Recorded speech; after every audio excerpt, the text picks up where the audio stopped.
Hi guys, welcome back to another episode of Sampai. And I know it's been a while, but I've been waiting patiently, creating videos that I think may be coming for CAPE exams. And to my wonderful surprise, so far all of the tutorials that I have actually generated are on that list of those 10 topics that are coming. So yay! And I only have, I think it's counting, and matrices to complete. So after this video and those two others, we are finished. That is at least on the topics that they said would be coming. So today's video, we'd be hitting up some past papers on differential equations. And once again, we'll be starting from 2019. So let's get into it, shall we? So look at this question. We are reading a differential equation is given as x dy dx plus y is equal to 2 sine x. So exactly what are you looking for when it comes to differential equation questions? Well, first up, there are two types, right? We have that popular first order differential equation, and they contain as the highest differential present dy dx. And you have second order differential equations, and they would contain a differential of the order d2y dx squared. If you do not understand any of these things, please be sure to review my video. I have full lessons available on every type of differential equation, whether they are first order, second order, homogeneous or non-homogeneous. They're uploaded as full lessons. Right, so this is the tutorial. If you do not have your ammunition to get into these questions, I would advise that you review the full lessons before looking at this tutorial to give yourself the best option. Okay guys, so on the left hand side here, what I did is I took a snapshot or screenshot of the basic form of your first order differential equation. What is it supposed to look like? It's supposed to be of the form dy dx standing alone, no coefficient, plus py is equal to q. Now, in this question, we can identify that the highest power differential available is dy dx. Hence, we are dealing with a first order differential equation. That's the first thing you must be able to identify. What order differential equation am I dealing with? Once you're successful in that, you need to rearrange your given equation to make it look like your standard format, okay? So let me write down what we have here. I think I'll use a different color.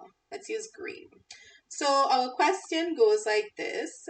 We have x and dy dx plus y is equal to 2 sine x. It's almost of the perfect form like this, but we need to get rid of something, a little sum there.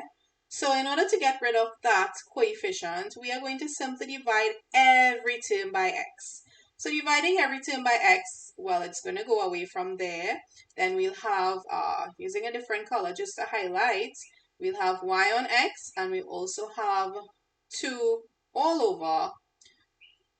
sine x all over x. So there you go. Now we need to be able to identify exactly what our p and q is equal to. So based on our standard form, once again from here, we can safely see that p is equal to y over x, and we have that q is equal to 2 sine x all over x. So we can now put together our general solution as follows. Now, what is our general solution? Sorry. Our general solution is given by this over here, the integral of p dx y. And you're going to equate that to the integral of e integral of p dx, once again, q dx. So let's go ahead and let's generate our general solution. Oops, just made a little mistake with that p there. Remember that p is the coefficient of y. Okay, so that's actually 1 on x. Sorry about that over here. We have p is the coefficient of y over here. All right, so therefore that coefficient is 1 on x. Okay, so getting into our general solution, I knew something was looking funny. Getting into our general solution, we will actually have our setup starts from E. I'm wondering if it can fit on screen. Let me minimize my screen here. I always do that. I say minimize and it maximizes. Go figure. Okay, so we're going to start from our E. So we're going to write E integral P.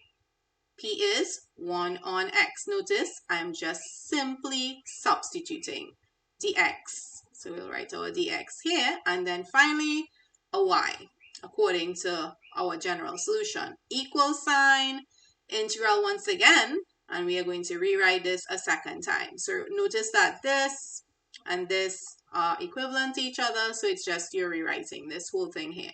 So E, the integral of 1 on x dx once again, and next state we're going to write q.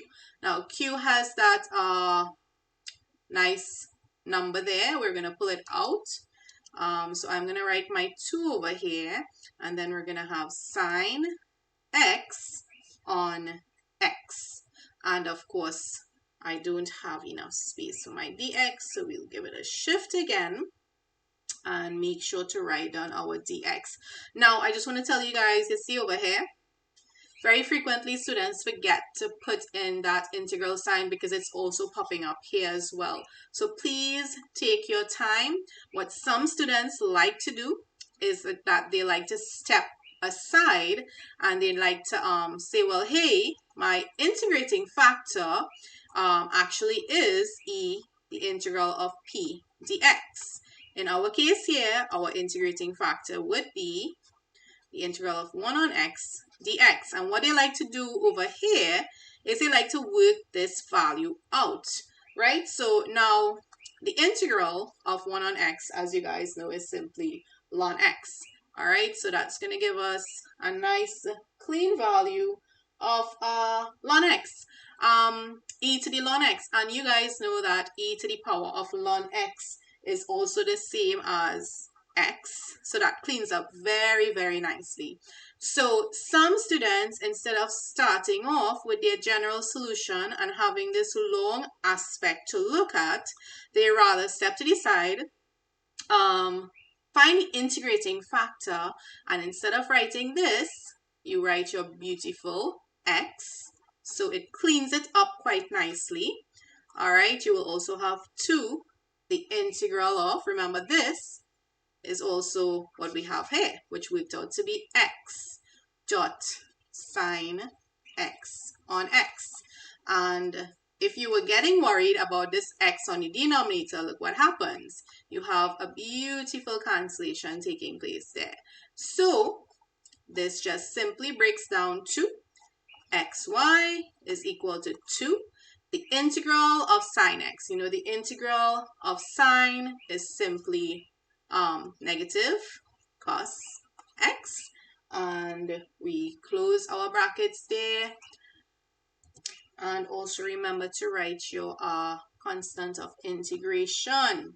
All right guys, so one more step into getting to our answer. You can see our answer here is exactly what we have. We just need to make sure we have that denominator present, and you can see it there in the question. Just one more step and we're done. Okay, so dividing this entire thing throughout by our x component will give us, you'll get y is simply equal to, you can see they have this c on x written first, so we are going to write our c first, and of course if you're dividing throughout by x, you'll get c on x, and then our minus 2 cos x we'll write second, and you also have to remember you were dividing throughout by x, and by comparison you would see that exactly what they have asked you to prove is exactly what we have found to be our general solution of this first order differential equation. Now, of course, I have always forgotten, as I always do, that this is a proof. So we'll start off our answer with proof and we will end with our nice QED box, people. And that's it. This was a beautiful, beautiful, easy question. I think one of the components that they expected you to know is that e to the power of ln x is equal to x. That would have caused a lot of eliminations in your question, especially here. All right, so I am guessing if you didn't know that, you would have been spinning in circles trying to do this question. Okay, so if you didn't know it before, now you do. All right, guys, so stay tuned. The next part is coming right up. Okay, so on screen, I actually chose to bring in part 2 on the same page because, well, it's a hence question and I thought it was easier instead of, snipping. So, in this question, they're saying hence, which means you need to use your previous part. That's the easiest route. Hence determining the particular solution of the general equation that satisfies the condition y is equal to 2 and x is equal to pi. So we have two conditions here. Y is equal to 2 and x is equal to pi. Now, if we already found a general solution, being y is equal to c on x minus 2 on x cos x, how is it they're asking us to find the particular solution? Well, you see, a particular solution means that they do not want any type of constant of integration present. They want to know the exact solution taking place at a particular condition, right? So they have given us two conditions here, and what we're going to do is simply substitute. This actually has nothing to do with differential equations if you really think about it. It's just being able to read your question, interpret what they're trying to ask you to find, and it's all about substituting and that algebra, people. It's all about algebra, you know? So let's get into it, okay? So they're saying y is equal to 2. We have c. They're saying x is equal to pi minus 2 on pi, and then cos of pi. All right, so for this question, you guys need to be able to recall that cos of pi is simply equal to -1. If you did not know that, you can just use your calculator and radian mode, or your knowledge that pi is simply equal to 180 degrees. All right, so using that knowledge on screen, I'm going to simply change up my cos of pi into a -1 here, and -2 times -1 is simply equal to +2 over there. So we're going to have a plus sign here. Then what I'm going to do also, I'm going to multiply across by pi. So multiplying across by pi, I will get 2 times pi gives me 2 pi. Multiplying across these two, pi's are going to cancel. So I'm actually going to end up getting 2 pi is equal to c plus 2. One final step takes me into the following. C is simply equal to 2 pi subtract 2. And there you have it. Now you know your constant of integration. So hence, if you want a final, yes, I would have to make the screen a little bit. I tried, people. I tried to fit it all on screen, you know. Okay. So you can say hence,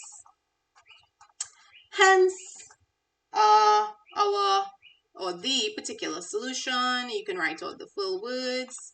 I'm going to cut it short here. The particular solution is given by y is equal to c on x, which is now 2 pi minus 2 on x minus 2 on x cos x. And that's your final answer there. Now, of course, if you wanted, I guess you can cross multiply by x and place your x over here and cancel it on your right hand side. But Usually, you know, when you're coming to, when it comes to differential equations, you want only y. You want y to be your subject or your formula, right? So I'd say pretty much in a nutshell, that should give you all your marks. Once again, if I made any small little errors here and there, as I usually do, you know, I'm not an Einstein in any means, and I'm not perfect, so I do make quite a lot of calculation errors here and there. But you guys do pull up my socks, and I do place the corrections in the description box, and I do timestamp it. Okay, guys, so stay tuned. There's more to come, and I hope you guys are enjoying the videos. Okay, guys, so we're back, and we're looking at 2018. This was a tricky question. If you did not see the answer, it would have taken you quite a while to figure it out. So first up, yes, it is a first order differential equation. We recognize that by the presence of y prime and not y double prime, we can choose to rearrange this in the following way, leaving that sine 2x on our right hand side. Now from here, most of you guys are going to attempt to divide by cos x and place it in the format that you're familiar with. But if you didn't see this, working out this question may have been challenging. You see, the left hand side is actually a perfect integral. So this question, it was actually an exact differential equation rather.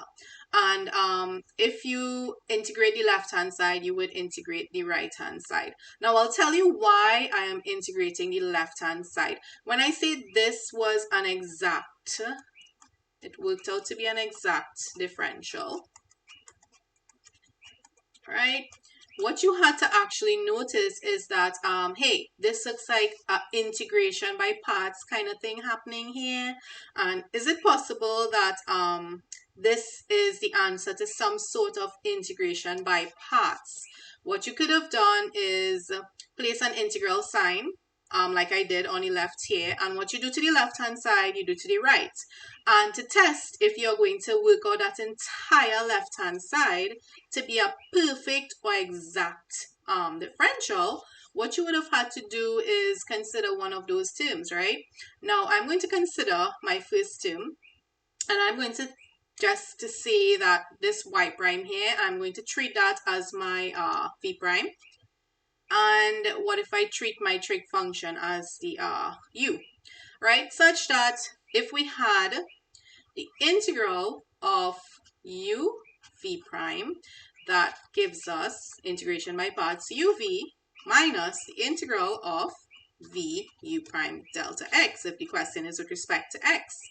Now, over here, if I am letting my v prime be y prime, then that must mean that also my v would be equal to y, and my u prime will just simply be equal to differential of cos x. If you differentiate cos, you're going to get minus sine x.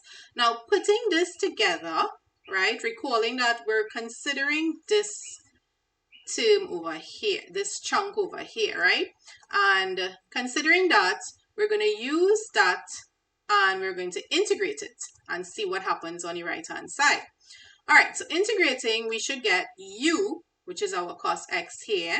You're going to get cos x, and v, which is y, we'll place that in front, minus the integral of v again, which is y, u prime, which is minus sine x. So I'll pull that minus sign over here, not forgetting to write my delta x component. Now, what was I integrating again? I was integrating y prime cos x. I'm using this as my y prime cos x. I'm using that as my actual integral over here. Now, when you look at this carefully, what you're going to notice is that you have this component belonging here, and you also have this component belonging here. Remember, both these are behind the integral sign. So essentially, this is being integrated as well, just in case you didn't realize that, right? I should have used brackets, square brackets here to highlight that both these are being integrated. All right, so let me just clean up this clutter a bit. All right, and write that back there. That is y prime and cos x. Okay, so this was, like I said, challenging to see that this is a perfect exact differential. All right, and if I rearrange this after we integrated by parts, what happens is that you would notice if I carry across this term on my left hand side, I end up getting the integral of y prime cos x minus the integral of y sine x delta x. And if I remove this integral sign and I were to put little square brackets here and here, highlighting that I'm integrating the whole thing, and I leave this component on my right hand side, then what you are supposed to observe is that this here is exactly the same as this, right? So this perfect integral works out to be equal to y cos x. So the integral of that section there is simply y cos x. So you could, if you were able to see that, you could have done integration. You could have simply integrated both sides of your equation and simply stated that the integral of those two terms simplifies into y cos x. All right, so I wouldn't say this was so much work compared to what you would have to do if you're not using this recognition kind of format. But I do admit it was challenging to see that up front. Okay, guys. So continuing from here, let me just come off screen and erase this. All right, all done. And of course, on the right hand side, you all know if you were to integrate sine 2x, that'll be just minus a half cos 2x there, plus of course plus your c, and we write back our y cos x over here. So very grateful that if you were able to see this is an exact differential, you could have eventually gotten your answer very quickly or arrive at your answer faster. All right, and pretty much I'd say we're done from here. It's just to bring our answer into this format here, you know, just a couple of steps to simplify. So let's see, we have y cos x being equal to minus a half. We have a double angle there, and for that double angle on the numerator, cos 2x, what I'm going to do is let that be equal to 2 cos squared x minus 1. All right, remember that's a trig identity. 2 cos squared x minus 1 is the same as cos 2x. And we're going to write back our plus c there.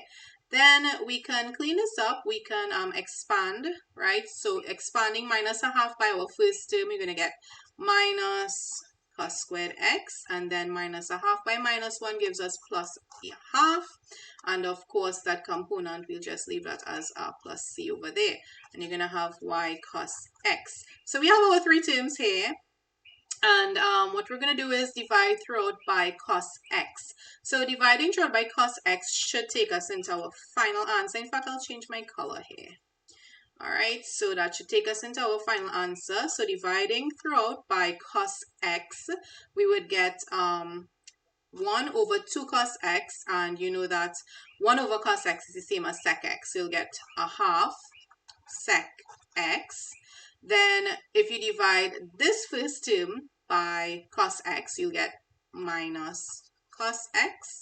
All right, so that's cos squared x divided by cos x just gives you cos x. And then finally, you have that constant. Now, you could have left your constant, probably changed it, you know, but seeing that they actually have their constant multiplied by sec x, we will as well. So you will have plus c divided by cos x is going to give you 1 on cos x, which is sec x. So that's going to take you into your final answer. And of course, it was a proof, and you know, I always forget my proof and my box, but I always remember it at the end though. So that's good. So that's the end there, guys. So this question could have been a couple of lines as you see on screen if you were able to see it. If you did not, you would have had to take the long route, and it's actually a very long route. Okay, guys, so stay tuned. More to come. Hang on, you'll get there. And part 2 to this question was very easy. They said hence or otherwise. We are going to definitely use the hence. And they said solve the initial value problem. Now, when you read questions like these and you see these interesting words, they do have meaning. But if you ever find yourself stumped and you've never come across a wording system like that, just try your best to see what the question has given you, what like numbers, what values, see if it's a substitution. And just, if you know you're accustomed after solving a differential equation, you're accustomed substituting values for y and x, do that. Maybe that's exactly what you need to do to get the answer. So don't be stumped when you see words that you've never seen before. Just try to repeat what you've always been doing over the years. And chances are it's exactly correct. All right, so hence or otherwise, solve the initial value problem. This is our solution question here, and you have y of 0 is equal to 0. So you're thinking of it in the form y x is equal to 0. So we're going to use that value of x to be equal to 0. And on our right hand side, we're going to have it equal to 0. So what we need to bring in is our solution, right? So remembering our solution, recalling our solution, we had from previously found that y was equal to, what is it, a half sec x. It's our solution. Remember, we are doing hence, so we need to use what we found in part 1, and it was plus c sec x. So all we're going to do here is a simple substitution. They're saying that y of 0 is equal to 0, so that means this y here is 0, and we're going to also substitute our x to be equal to 0. Now, if you do not know the values of sec x, please recall that, sec x is simply equal to 1 over cos x. So if they're saying sec of 0, just think of it as 1 over cos of 0, all right? And cos of 0 is simply equal to positive 1. All right, guys, so substituting that value across the board, that would imply that sec of 0 is also equal to 1. So we would have, using a different color here, you would have 0 simply equal to a half by 1, which is just a half, minus cos of 0 is 1, plus c by sec of 0, which is also 1. And that implies that we're going to get a value of c to be equal to a half. And then finally,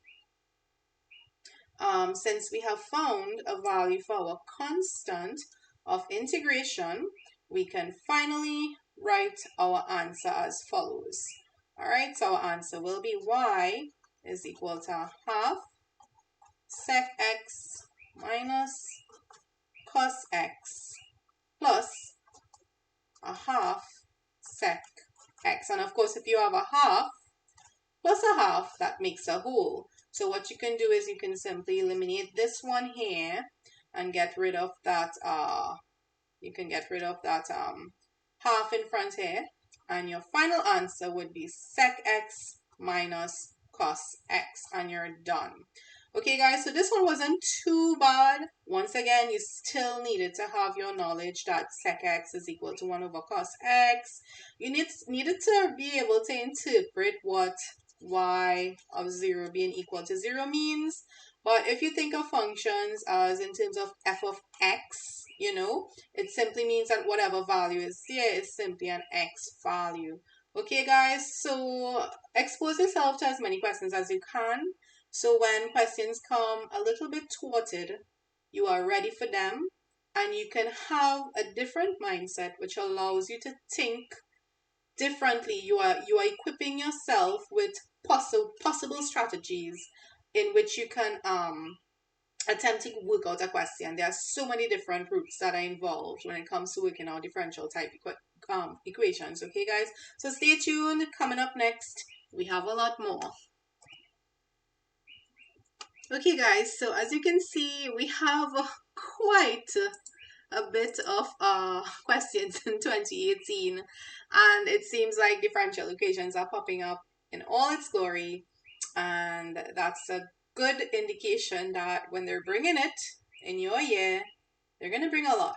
So pay particular attention to them, please, and all the different types.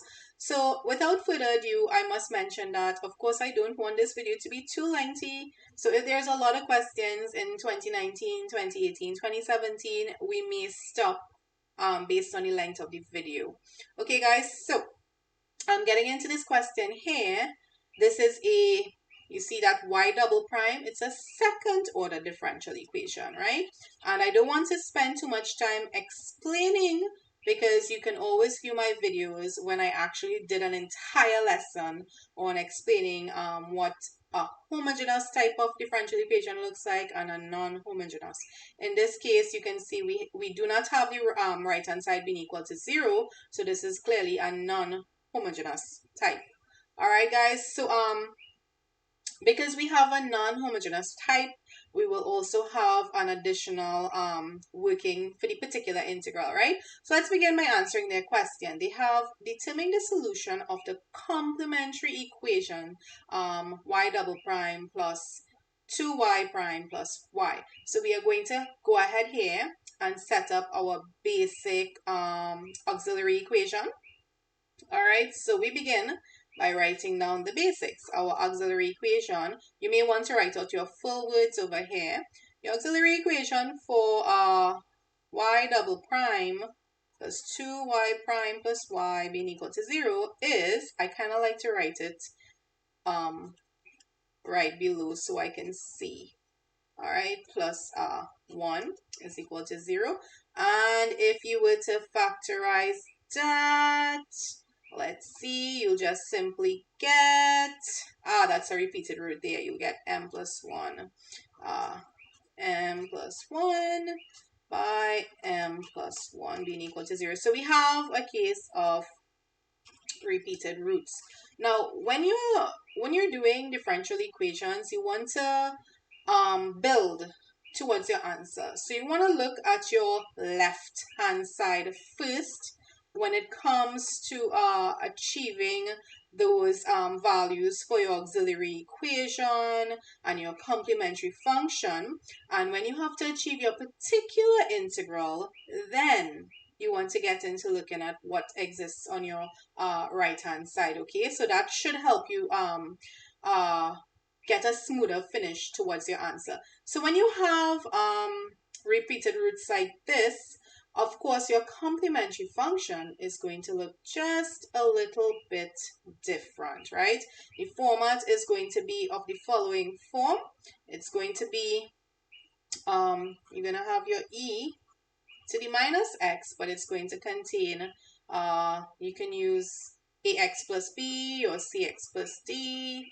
I'm following an actual solution here, so I'm going to just use this as my complementary function. Okay, guys, so once again, go back to my videos where I show you if you have distinct roots, if you have repeated roots, if you have imaginary roots, what your layout for your complementary functions I expect it to be equal to. All right, and of course this is y, this is equal to y. So when they said determine the solution of the complementary equation, this is exactly what they want you to stop at. This is the complementary function. This is your complementary solution for this following equation.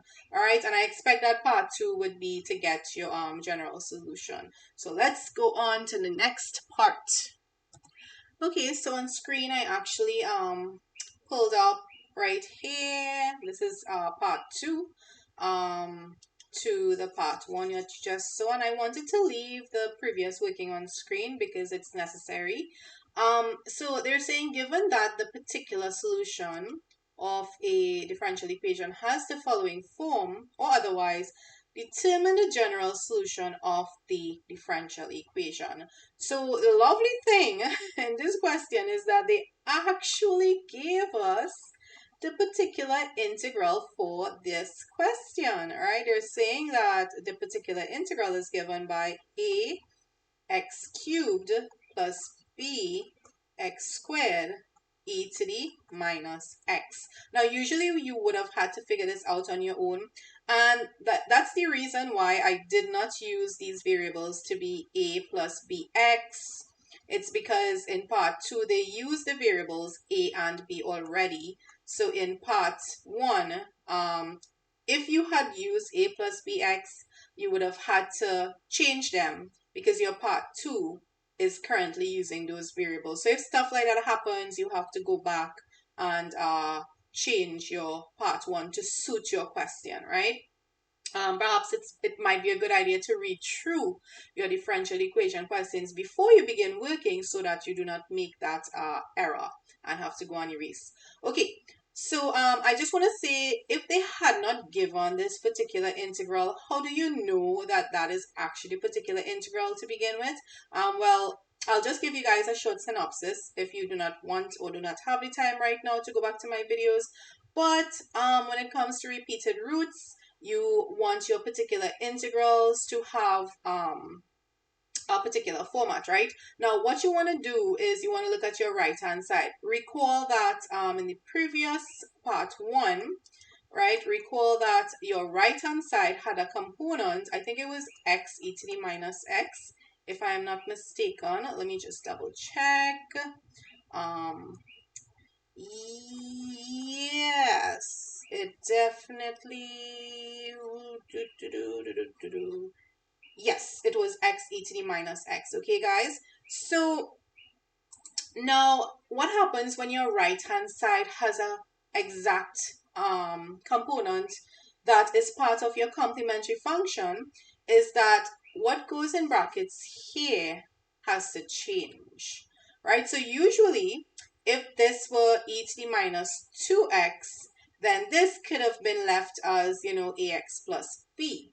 But because they are exactly the same, you need to change what goes in this bracket. You need to up it by 1 by increasing that power of x. So instead of having that ax squared plus bx, if it were different, you now have to increase that component of x such that your complementary function and your particular integral are not exactly the same. Okay, so take note of little things like that happening. All right, so no worries. In this question, they gave us the particular integral to work with, which is a huge help. And what do you do when you have your particular integral? Well, it's just a matter of substitute. Well, first of all, you have to obtain all of your differentials. You would have to use that y, and you would have to find y prime as well as y double prime, and then substitute all these values into your equation from part 1 in order to, all of that is always just simply to generate values for your constants, okay? So on screen, I'm just going to tell you guys what the values for y prime and y double prime turned out to be if you're interested in working out those values. All right, so I would like to go through this with you guys just a bit, to refresh your memory. So we have y here, and in order to get y prime, you're differentiating, and what you could have done over here, if you wanted to, you could have expanded this into ax cubed e to the minus x plus bx squared e to the minus x, or you could have just simply differentiated as a product. Okay, so differentiating that, you would get 3ax squared plus 2bx. They treated what's in brackets as, if you have a chunk in brackets and you're differentiating an exponential, you find the derivative of that and you multiply by it. So that's exactly what they're doing here. So yeah, you just go ahead. Once you have your differential skills on point, you go ahead and you would be able to get y prime and of course y double prime. Same concept, you go ahead, you can expand y prime and you can go ahead and individually find the derivative of each of those terms there.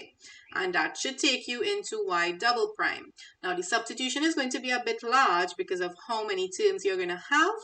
But once you're finished substituting correctly, it's just a matter of equating all of your coefficients of your e to the minus x terms, and you would be able to generate your values for your constants. B worked out to be equal to 0. You also had let me just write all the rest on screen. You had that 6a works out to be equal to 1, I believe, yes, and hence a works out to be equal to 1 over 6, and therefore at the end of the day, bringing all that information together, remember that your not your particular integral, your general solution is simply equal to your particular integral plus your complementary function. So therefore, your general solution y would be equal to your complementary function you generated from previously, which was our cx plus d by e to the minus x plus our particular integral, which is given in the question here. It's just that now we know the values of a and b. So substituting those values into here, we would get our particular integral. B is 0, so that cancels that term. So we just get 1/6, that's x cubed. We can put our x cubed here, and e to the minus x. And I believe, yeah, that's your answer right there. Okay, guys, so that's it for this paper. I hope it wasn't too difficult. Like I said, what made it really easy is that they actually gave us the particular integral for the question. The hardest part, I guess they foresaw that the substitution would have been lengthy. Okay, so they decided to just give you guys a little help there. Okay, guys, so stay tuned. I think I have enough energy to do a bit more. Okay, so let's keep going. Okay, so we're back to 2017, finally. Woo! And they're asking us to find a general solution of the following differential equation. It's a first order, and now this one looks very similar to the one I was explaining previously when I said sometimes you have differential equations being an exact differential. Okay, so I'm going to change this to x to the power of a third just for now.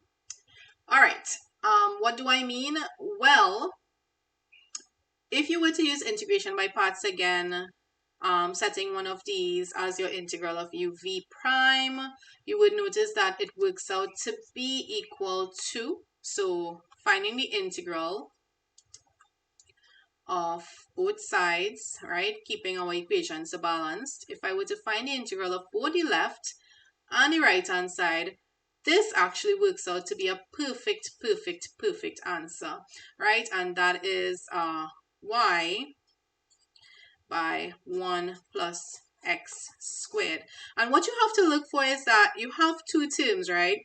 You have two terms such that one of them you can integrate and the other you can differentiate and get components that belong to each other. Let me explain.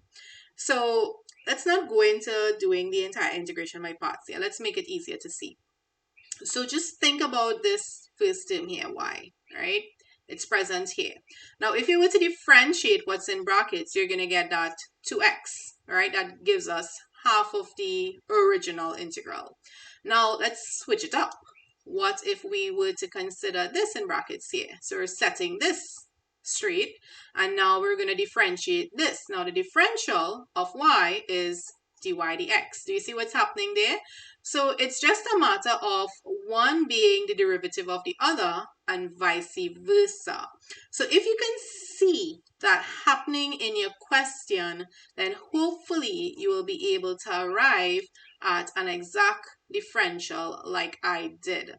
So maybe in the future when questions look a great deal difficult and they have like multiple you know, like chunks in front of your dy dx, give it a try.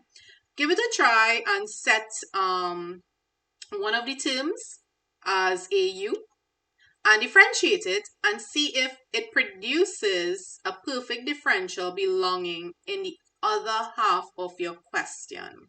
And then go ahead and set, the other one being a integral and integrate it and see if you would be able to get the other half of your answer as well. If you do, then you can use this method and you can get your perfect exact differential here like I did. So that means the integral of this is simply equal to y open brackets 1 plus x squared, and that just leaves us to be able to integrate x to the power of a third, right? So straightforward, the integral of x to the power of a third is simply x to the power of 4 over 3 divided by 4 thirds, which is 3/4. Okay, and over here we're also going to add our component of c, and you can leave your answer like that. And yeah, if you want to carry across the 1 plus x squared, you can, but I'd say for now that's a general solution. Okay, so very easy if you were able to see it. And I want to tell you guys that because you have seen this twice, now in the future, like I said, be looking out for this type of recognition in differential equations, okay? Be ready for it, and I showed you guys how to be able to identify it, okay? So stay tuned, there's more to this question coming up next. Okay, so I actually wrote out part 2 on screen because it's very short and easy. They're asking to find the value of y at x being equal to 1 when x is equal to 0 and y is equal to 2. Now, I know this might be confusing, this condition here, because you're seeing, well, they want the value and x is 0, yet they want you to find x at 1. What exactly? What do they mean? You see, when you have a general solution, you're going to get a constant of integration, and they usually give a condition. All right, they're going to give you a condition, meaning that they're going to give you values explicitly at a point, right? These values will contain x values and y values that are simultaneous and they occur together at the same time. And at that point, they want you to find the constant of integration. Once you're able to find the constant of integration, then using that general solution, because you no longer have that constant, you can now find any value for x, when x is 5, when x is 6, etc. But they have given us these conditions, so we are going to simply use these values and substitute them into our general solution to get that constant of integration. So this has nothing to do with differential equations. This is pure algebra here. Let me see, we have x being equal to 0, so that'll just be y of 1 being equal to 3. X is 0 again, so that's going to take this whole thing into 0. And then we're going to get plus c over here, and that's going to give us, oh sorry, y is 2.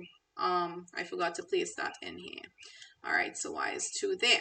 Right, so that just works out to be equal to, c has a value of 2.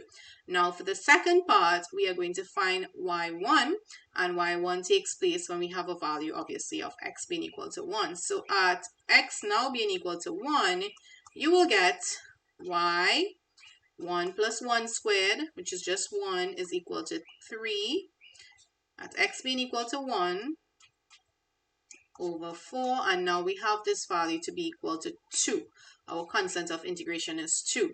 And I'll just tell you guys that after you are able to simplify, I mean, you can do this on your calculator, you will just end up getting, I think it's y is equal to 11 over 8. So you can give your statement as they want, y1 simply equal to 11 over 8. And that's it. So part 2 was rather easy. You guys, if I made any mistakes, be sure to just leave me a comment down below, but I'm pretty sure this is the answer because I see it present in a couple of solutions I actually have around. So yay, didn't make any calculated errors today so far. Okay, so stay tuned, there's more to come. Okay, so 2017 continues on. Very, very long. Okay. I hope the people who were 2017 are looking back at this and saying, differential equations, if only I knew that year. All right, so such is life. You know, sometimes things happen, but you gotta prepare. So, you know it's gonna come, and then revise it. All right, so they're saying in this question, use the substitution, u is equal to y prime, to show that the differential equation, let me see what we have here. Y double prime plus 4y prime is equal to 2 cos 3x minus 4 sine 3x. They want us to show that this reduces to this. So it's sort of a proof. So we go ahead. I remembered to start with proof. Yay! Okay, so proof. Now if u is equal to y prime, that must mean that u prime is y double prime. Why did I do that? Because I'm seeing that I have to use substitution and I have y double prime in my question. So I need to find out what y double prime is going to be equal to. So that's why I did that. And now I'm going to simply use these and substitute it into here. So let's see, y double prime is u prime. So we have u prime there plus 4. Y prime is u is equal to, whoa, this was really easy. 3x minus 4x. And there you go, we're done. That was easy. This probably is with 1 mark. I wonder how much this was with. This question went for an entire 2 marks. Yes, it figures. Yes, it went for 2 marks. Okay, guys. So, yeah, that was rather easy. Okay, so, yeah, that was that. Now they want us to find, the general solution. So stay tuned. We're going on to that next part up next. So guys, part 2 is a hence part. Oh, I forgot to end my proof. So part 2 is another, it's related to the previous part. So we're going to say hence, or otherwise, find the general solution of the differential equation. So if we're finding the general solution, guys, we need to know what the complementary function is plus the particular integral. Okay, general solution is equal to sum of these two. Now, what do we know so far? Well, we have to find, if we want to find a complementary function, first up, we need to find that auxiliary equation. So, from our question, we have y double prime plus 4y prime. That works out into an auxiliary equation of m squared plus 4m being equal to 0. That implies that we can divide out by m to get m plus 4 is equal to 0, which implies that m is simply equal to 4. So this information is going to produce an auxiliary equation that looks a complementary function. It's going to produce a complementary function that looks as follows, right? It's simply going to have y is equal to some you can use, let me see, we can use a, right? Let's use a. E, and this is supposed to be minus 4. A to the minus 4x. Nice. So all we have to work out now will be our particular integral. So how do we decide what our particular integral is? Well, when it comes to getting your particular integral, this is where you need to observe what your right-hand side is. And there are basically 3 types of right-hand sides when it comes to differential equations. For non-homogeneous equations, you can have trigs, you can have exponentials, and you can have basic algebra forms, x squared and so on, any combination of that, right? So 3 basic types that they tend to test. And because we have a trig, know that the particular integral goes as follows. You can have, based on whatever, you have the most important part on your right-hand side is that coefficient of x, right? Whatever that coefficient of x is, it will be used in your particular integral. But every particular integral has a standard format, and the format looks as follows. You're going to get, let's just say, m sine of something x plus n cos of something x. And that something that's missing will be your associated number that's present over here and here. It does not matter what numbers exist in front. It does not matter if they have different signs such as subtraction between them. The point is that continuously on your right hand side, once it's some type of combination of trigs, that your angle is the same, right? So it's 3 theta, then use this value as 3 here and here. If it were 2x, use it as 2 here and here. And so the story goes. Your values of m and n are just arbitrary constants. Some people use lambda and mu, as I did in the video when I was trying to show you guys the basic particular integral when it's a trig function.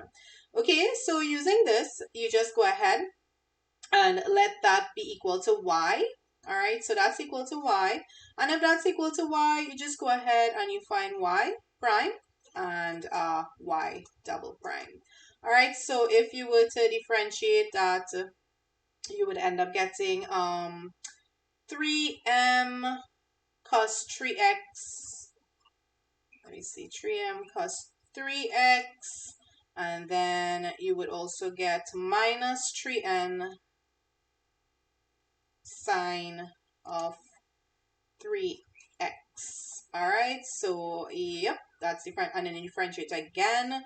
That's 3 3s are 9 m cos 3x. That's actually a minus here. And the differential of sine is just cos, so you'll get minus 9n cos of 3x there. Okay, guys, so from there on, it's just a matter of substituting your values. And of course, if you wanted, they did say hence. This is my otherwise. I'm actually using my first differential equation, but remember that you could have also used your u prime plus 4u if you wanted, and you would not have to find y double prime. Okay, so you could have also, so I should remove this hence because I'm actually not using hence so much here.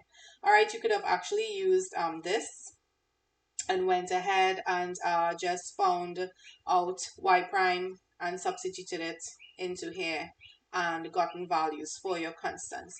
Okay, but I'll just tell you guys straight up, either way, they said hence or otherwise, so whichever works for you. All right, so the final answer is as follows. On the left, if you were to use, like I said, what they did before, which is the u prime plus 4u, you could have just had your u prime here, 3m plus 3x, like they did over here, plus your 4u, and equate it to this. Or if you wanted to, you could have used the otherwise, which would have meant you had to use your first equation. So either way, you're going to get the correct answer. Obviously, this way is shorter. So I'm showing you guys both options here. So using the easier way, the shorter way, you still have to go ahead and equate coefficients. You would have to equate coefficients of cos 3x as well as sine 3x. And like I said, I'm not explaining too much of these parts because this is just basic algebra where you equate coefficients of your left and your right hand sides. Okay, so generating this would have given you values for your constants m and n, and essentially that's why you have a particular integral. It's so that you can find your y prime, your y double prime, substitute them back into your left hand side, equate them with your right, and you get values for your constants. The aim is always to get a value for your constant. Once you have completed that, your general solution is always equal to the sum of your complementary function plus your particular integral. So you just go ahead and you put them together, and your particular integral, after finding for values of m and n, would give you the following. Minus 2/5 was m, and n was equal to 4/5 here and here. So therefore, your general solution would be the sum of your, remember from previously, sorry, I'm getting tired, man, I'm getting tongue twisted.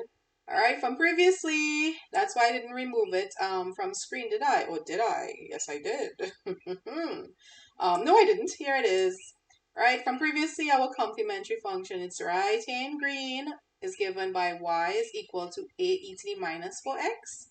So you just want to go ahead and write that in, and remember to add it to your particular integral after generating values for m and n. Now, when you're using your second one that involved some sort of substitution, please do remember that your u was equal to y prime. All right, so taking note of that, you're going to have to remember to make adjustments to your final solution. So this u here is actually y prime. So you would have had to go ahead and make sure you incorporated that. And also you would have had to get your values for all of your coefficients as not values of coefficients, sorry, make sure you get all your relatable values, such as your 2/5 changing into your 2/15 and your 4/5 changing into your 4/15. Once you're able to recognize those little switches, you'll be good to go, and this is your final answer. Okay, guys, so if there's no more questions in this in this past paper, I think I'm beginning to get a bit fatigued, so I'll stop here on 2017. It's a bit late, and if I have people really requesting in the comment section of this video for more, I can probably do more on 2016 and 2015 and so on. But I hope that these few past papers I did, you guys were able to see patterns such as, recognizing, integration by parts coming into differential equations, recognizing exact differentials, and seeing that your right-hand side, if it's a trig or exponential, that your particular integral changes every time to meet it. So I wish you guys all the best. Once again, if there are any errors or comments to see more, leave it down below and I'll be sure to get back to you guys. Thank you so much for watching and see you guys soon. Bye!